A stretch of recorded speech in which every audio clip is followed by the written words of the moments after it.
Hello students, welcome to my class physics class.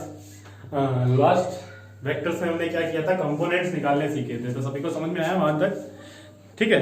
तो आज हम क्या करेंगे, कंपोनेंट्स पे कुछ एक एग्जांपल दिखाता हूँ कि कैसे कंपोनेंट्स निकालने हैं। फिर हम आगे देखेंगे addition of vector and position vectors निकालने एंड सब्ट्रैक्शन ऑफ वेक्टर देखेंगे। तो सबसे पहले कल जो हमने लास्ट लेक्चर में, जो लास्ट वीडियो में हमने किया था, उसके आगे क्या था कि मेरे पास मान लो कि वाई एक्सिस है और ये एक्स एक्सिस है, और इसको मैंने ले लिया कि ये वेक्टर मेरा ए है and this is angle 30 degree, और इसको मान लो कि एंगल कितना है, थीटा। 30 भी नहीं मानते, इसको मैं मान लेता हूँ थीटा। तो ये वाला कंपोनेंट जो होगा जिसके साथ एंगल होता है, उस कंपोनेंट को हम कितना लिखते हैं, कॉस की टर्म्स में लिखते हैं। और परपेंडिकुलर कंपोनेंट क्या होता है, साइन के टर्म्स में होता है। तो ये क्या हो जाएगा अपना ए कॉस थीटा, और ये वाला कंपोनेंट कितना होगा, ए साइन थीटा। किसी को कोई परेशानी है, किसी को कोई दिक्कत, समझ आया? तो ऐसे हम क्या करते हैं, कंपोनेंट्स लिख लेते हैं, ए cos theta and A sin theta. तो मान लो मैंने कहा कि मेरे पास, एग्जांपल करता हूं मैं, एग्जांपल 1, कि मेरे पास एक वेक्टर है, मेरे पास क्या है, वेक्टर है मान लो, और वेक्टर है ये 10 units and this angle is 37। तो इसका x कंपोनेंट और y कंपोनेंट निकालना है। तो x कंपोनेंट क्या होगा इस वेक्टर का, x component 10 cos 37, x component क्या होगा इसका 10 cos 37, एंड y कंपोनेंट क्या होगा इसका 10 sin 37। तो cos 37 कितना होता है 4/5, और ये कितना होता है 3/5। तो 5 से 2 कितना हो गया 8, और ये कितना हो गया 6। तो मतलब ये वाला डिस्टेंस कितना होगा, इसमें 8 होगा, और ये वाला डिस्टेंस कितना होगा 6 होगा। किसी को कोई परेशानी? अच्छा जी। तो मैं कह सकता हूं कि इस वेक्टर को मैंने ऐसे ब्रेक किया, और मैंने जो आई जे के फॉर्म पढ़ा था, हमने किया था ना कि बेस वेक्टर्स करते हैं हम, तो आई जे के फॉर्म में इस वेक्टर को कैसे लिख सकता हूं। ये वाला वेक्टर देखिए, एक्स डायरेक्शन में कितना कंपोनेंट इसका इतना, और वाई डायरेक्शन में इतना है। तो वेक्टर ए को मैं क्या लिख सकता हूं, vector A is equal to A cos theta I cap plus A sine theta J cap, ऐसे लिखते हैं। तो इसी प्रकार इस टाइम के वेक्टर को मैं कैसे लिख सकता हूं, vector A is equal to x component कितना है इसका 8, और y कंपोनेंट कितना है 6। तो इसको मैं लिख सकता हूं 8 आई कैप प्लस 6 जे कैप। समझ में आया सभी को भाई? तो इस प्रकार मैं क्या कर सकता हूं, अपने वेक्टर के कंपोनेंट निकाल सकता हूं। किसी को कोई दुविधा नहीं? तो बहुत बढ़िया बात। तो ये क्या आ गया, अपना वेक्टर आ गया। इसी में अगर मुझसे कोई पूछे, इसी वेक्टर में कि मुझसे कोई पूछे कि भाई साहब इसका यूनिट वेक्टर क्या होता है, यूनिट वेक्टर का मतलब क्या है, किसी 37 डिग्री पे एक मैग्नीट्यूड का 1 यूनिट का एक वेक्टर लिखना है। तो यूनिट वेक्टर कैसे लिखते थे हम, यूनिट वेक्टर लिखते थे, तुम्हें याद हो तो, कोई भी वेक्टर की क्या होता है, unit vector is equal to उस वेक्टर को उसी के मैग्नीट्यूड से डिवाइड कर दिया जाए। किसी वेक्टर को उसी के मैग्नीट्यूड, जिसका मैग्नीट्यूड कितना होगा, अगर निकालना चाहो तो ऐसे निकाल सकते हो, वरना मुझे पता है मैग्नीट्यूड कितना है इस वेक्टर का 10 है। तो मैं इसको अगर मैग्नीट्यूड निकाल लूं, मैग्नीट्यूड निकालना सीख जाओगे तुम ऐसे, इसीलिए मैं कर रहा हूं ये। तो क्या करेंगे, 8 का स्क्वायर, 8 स्क्वायर प्लस 6 स्क्वायर कितना हो गया, under root of 64 plus 36 that is root 100, और वैल्यूज कितनी आ गई 10 आ गई। वैल्यू कितनी आ गई इसकी 10। तो मैं कहूंगा कि जो मेरा वेक्टर ए है, वेक्टर ए क्या है 8 आई कैप प्लस 6 जे कैप, इसको मैं 10 से डिवाइड कर दूंगा तो कितना आएगा 8/10, और ये आ जाएगा, इसको सोल्व करोगे तो हो जाएगा। तो अपना ये क्या हो गया 4/5 आई कैप प्लस 3/5 जे कैप। ये है अपना unit vector along this vector. किसी को कोई सामने कोई परेशानी है यहाँ पे? तो इस प्रकार हम काम कर सकते हैं।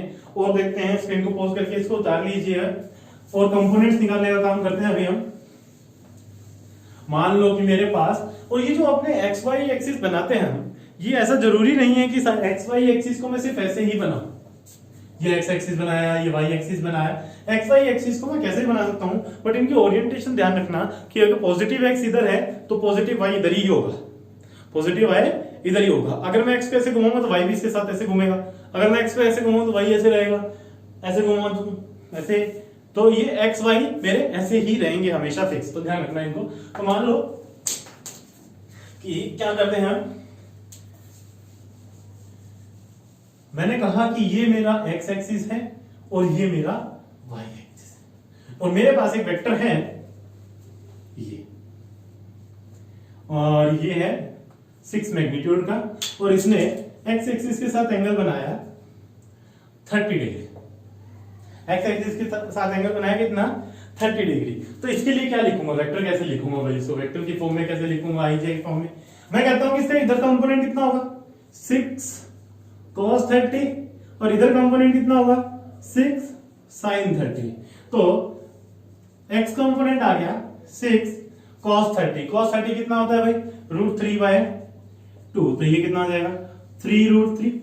और y कंपोनेंट कितना आ गया भाई? देखिए पॉजिटिव y है, ये नेगेटिव है, तो इसको क्या लिखूंगा -6 sin 30 कितना होता है हाफ, तो ये कितना आ जाएगा -3। तो वेक्टर ए को क्या लिख लूंगा? Vector A is equal to 3√3 i cap minus 3j cap. समझ में? 3√3 i cap minus 3j cap. कोई परेशानी यहां से चलो देखकर। तो इस प्रकार हम कंपोनेंट्स ब्रेक कर सकते हैं। और देखिए एक एग्जांपल और कर लेते हैं इसी टाइप का। मान लो कि मैंने कहा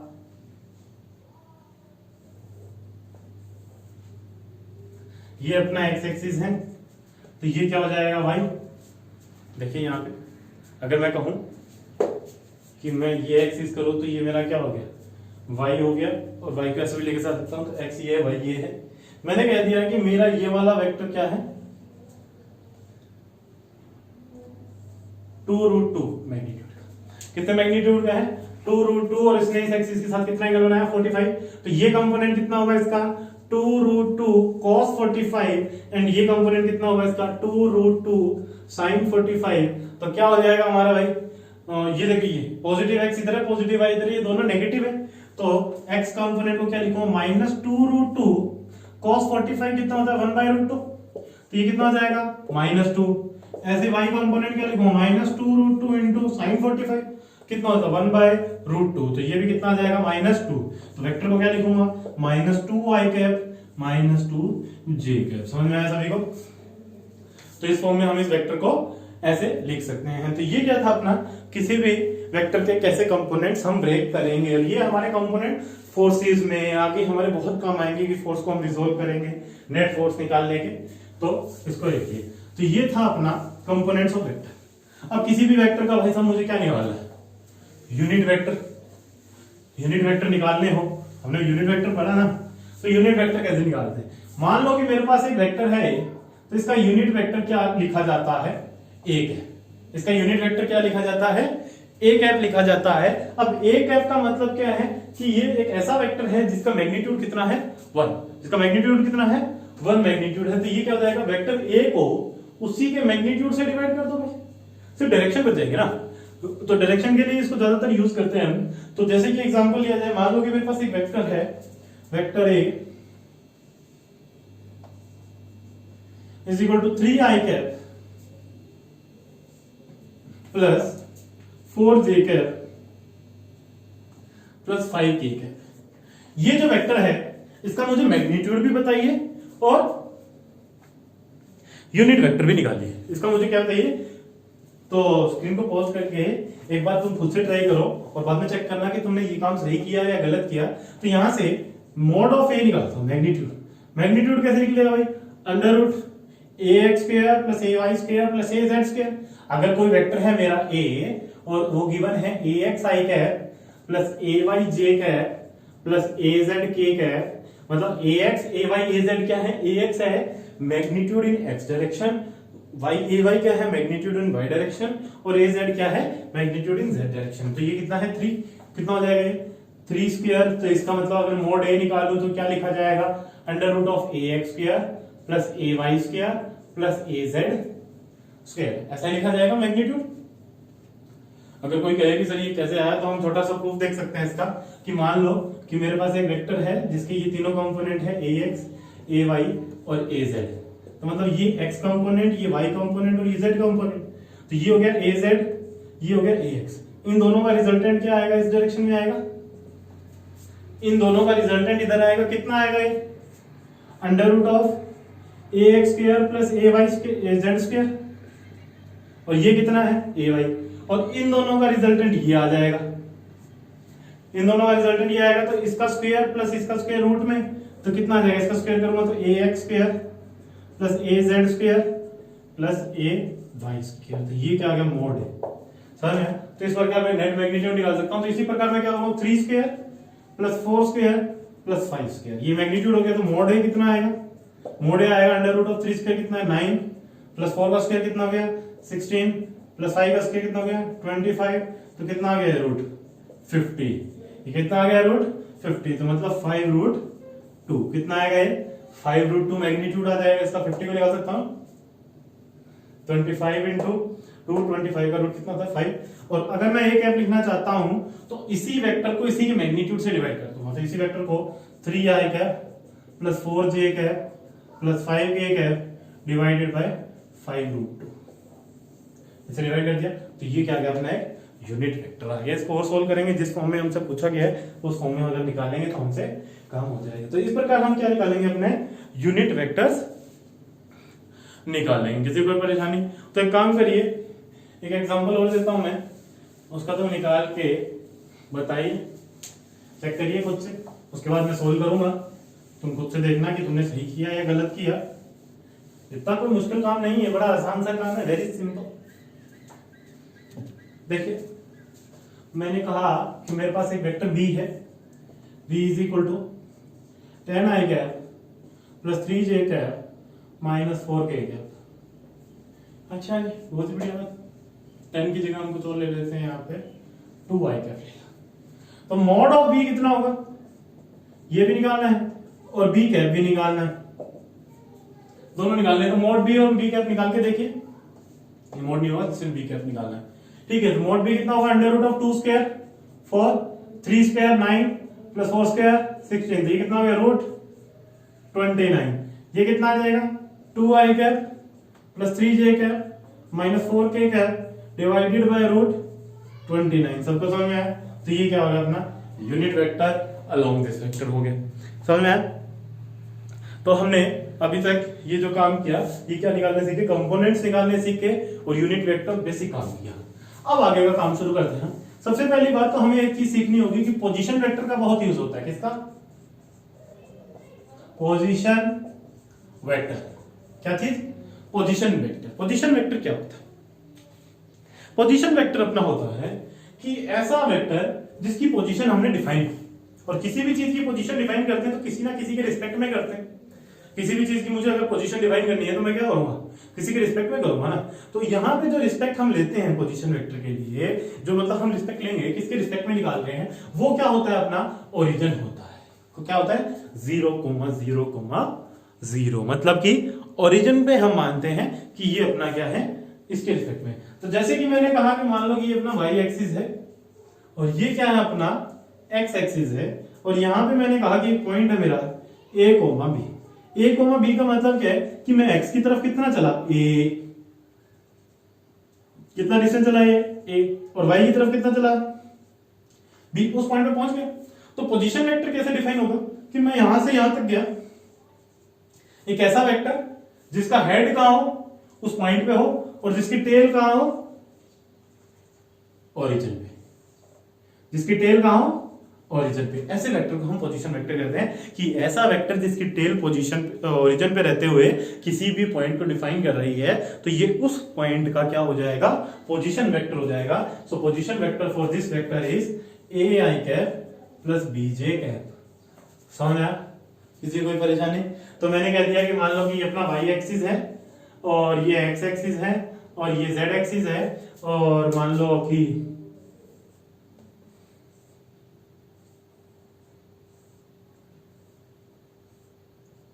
ये क्यूबॉइड है। क्या है,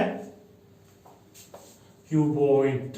सबको पता होगा ना क्यूबॉइड क्या होता है। तो इस क्यूबॉइड के हर वर्टेक्स से मुझे क्या चाहिए, पोजीशन वेक्टर चाहिए। सर साइड से बता दो, तो भैया ये साइड है a, ये साइड है b और ये साइड है c।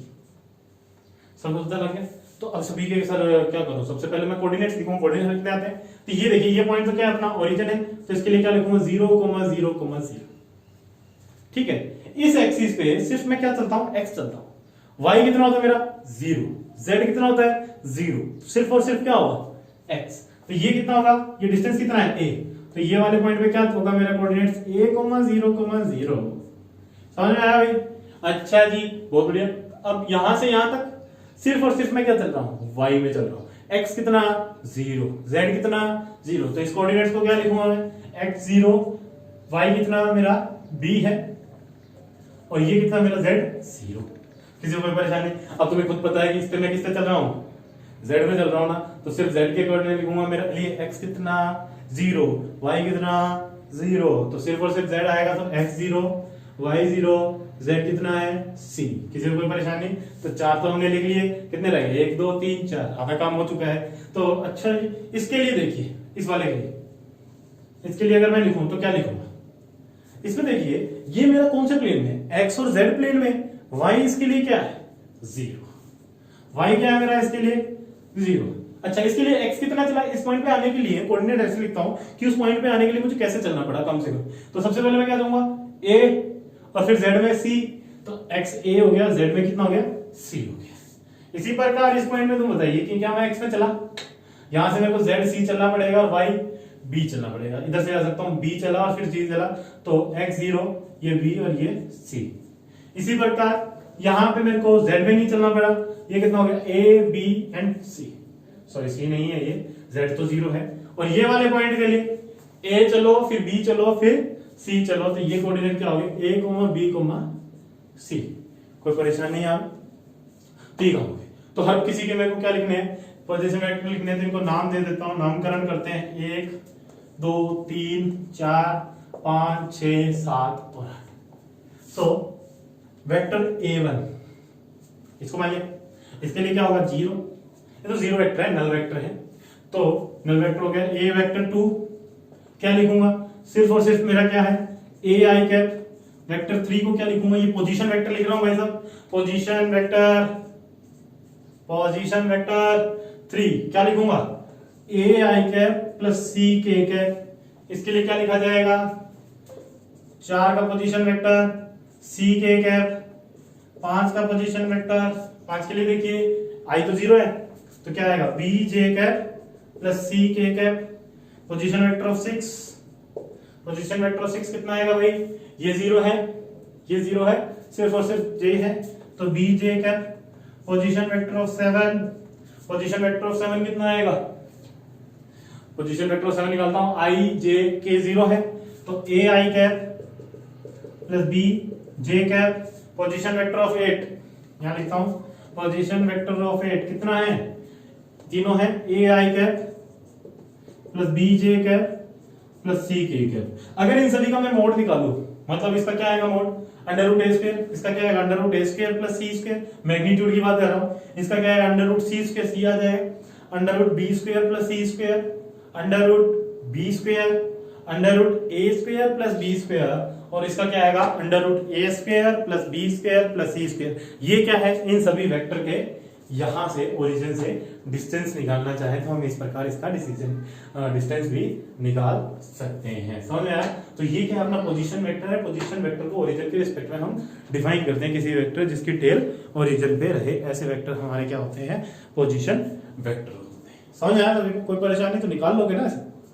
ओके, तो ये था अपना वैसे।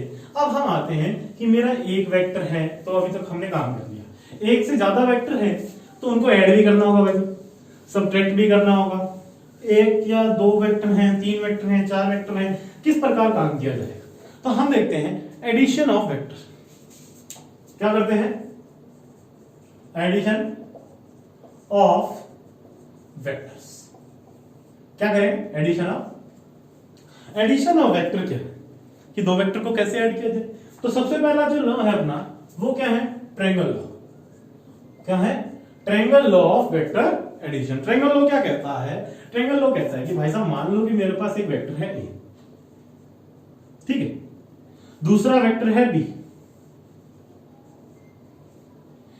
एक वेक्टर है ए, दूसरा वेक्टर है बी, और ऐसे जुड़े हुए हैं दोनों कि एक का हेड और एक का टेल दोनों आपस में जुड़े हुए हैं।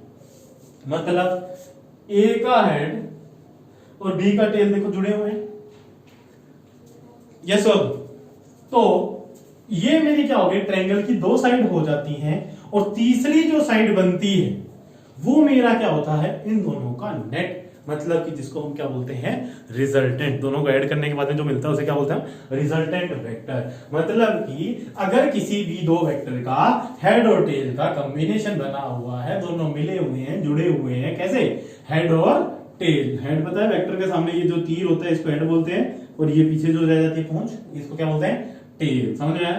तो ये क्या अपना हेड और टेल की कॉम्बिनेशन हो, उसे तीसरी साइड को हम क्या बोलते हैं, उनका रिजल्टेंट होता है vector C, and that is equal to vector A plus vector B.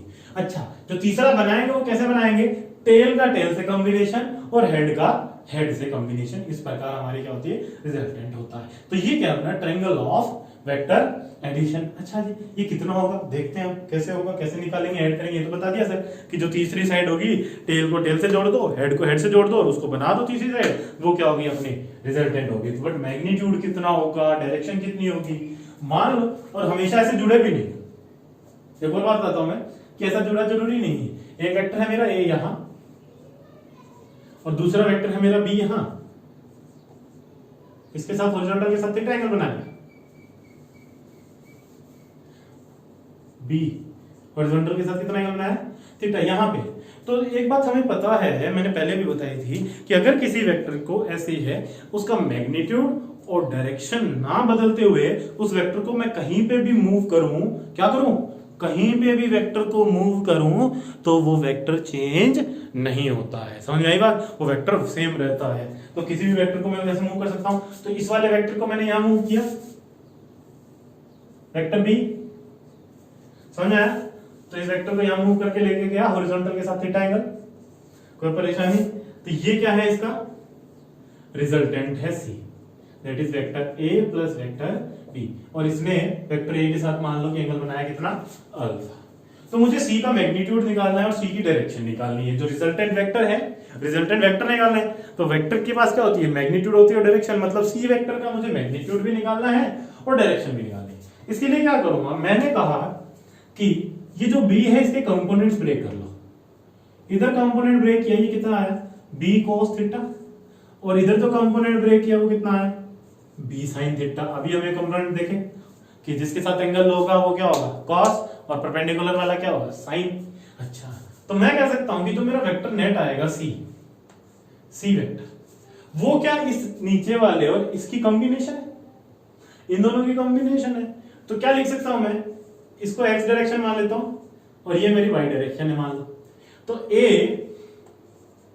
Plus b cos theta i cap, ये मैग्नीट्यूड है मान लो, a का मैग्नीट्यूड और b cos थीटा है, plus b sin theta j cap, ये इस डायरेक्शन में magnitude हो गया, ये वेक्टर ही होगी।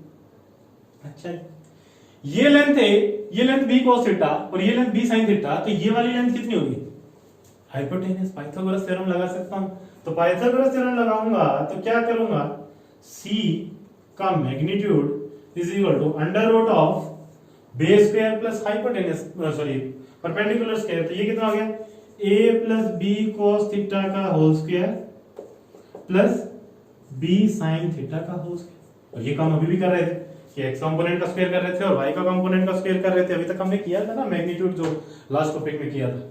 तो वहां पे क्या, तो इसको सोल्व करेंगे तो क्या आ जाएगा, under root of a square plus b square cos square theta, a plus b का होल स्क्वायर का फॉर्मूला याद है, बचपन में पढ़ा होगा भाई, छोटी क्लास से पास की होंगी। तो a square plus b square plus 2a भी होता है, तो इसी प्रकार a square plus b square cos square theta plus 2ab cos theta plus इसका स्क्वायर क्या होगा, b square sin square theta. कोई दिक्कत, तो यहां से ये कितना हो गया, under root of a square plus b square, ये इस टर्म में से और इसमें से b स्क्वायर कॉमन लिया तो अंदर क्या आ जाएगा, cos square theta plus sin square theta plus 2ab cos theta. छतरी लगा दो इनके ऊपर, तो ये कितना आ जाएगा, cos square theta plus sin square theta कितना होता है, 1। तो मैग्नीट्यूड ऑफ c कितना आ गया, under root of a square plus b square plus 2ab cos theta, 2ab cos theta. किसी को कोई परेशानी इसमें? तो ये क्या आ जाता है कि एक ए वेक्टर है, दूसरा बी वेक्टर है, और थीटा क्या है? Angle between two vector. समझ में आया? अच्छा जी, बहुत बढ़िया बात। अब मुझे ये अल्फा एंगल निकालना है। क्या निकालना है? ये अल्फा एंगल निकाल लूंगा। अल्फा एंगल कैसे निकलेगा? tan theta. tan थीटा क्या होता है भाई? Perpendicular by base. मतलब इस ट्रायंगल के लिए क्या करूंगा? tan अल्फा करूंगा। इसके लिए क्या करूंगा? tan alpha is equal to perpendicular कितना है? b sin theta by a plus b cos theta. ये सिर्फ मैग्नीट्यूड देख रहा हूं, ध्यान रखना। तो यहां से अल्फा कितना आ जाएगा? Alpha is equal to tan inverse, इसको ऐसे लिखते हैं tan inverse b sin theta plus a plus b cos theta. तो ये क्या हो गया? मेरी डायरेक्शन होगी कि मैं कह सकता हूं कि जो मेरा इन दोनों को ऐड करने के बाद रिजल्टेंट आएगा उसका मैग्नीट्यूड इतना, and making an alpha angle with vector a and alpha is tan inverse b sin theta divided by a plus b cos theta. तो ये जो काम है हमने किया है ये बड़ा ही आसान है, और इस प्रकार मैं अपने वेक्टर्स को क्या कर सकता हूं? ऐड करता हूं। इसमें कोई परेशानी किसी को? तो ये क्या था? अपना addition of vector according to triangle law of vector addition. तो ये इसका रिजल्ट है और ये इसकी डायरेक्शन है। तो आज की इस वीडियो के लिए इतना ही। नेक्स्ट वीडियो में हम क्या करेंगे? एडिशन ऑफ वेक्टर देखेंगे, अलग अलग एग्जांपल देखेंगे कि कैसे ऐड होता है, और सब्ट्रैक्शन ऑफ वेक्टर करेंगे, और आगे का जो भी काम बचा हुआ है सारा हम नेक्स्ट वीडियोस में करेंगे। तो आज के लिए इतना ही। Thank you. तो इसको ढंग से लिख लेना, और कोई भी डाउट हो मैं हूं तुम्हारे पास हमेशा। Okay, thank you, bye.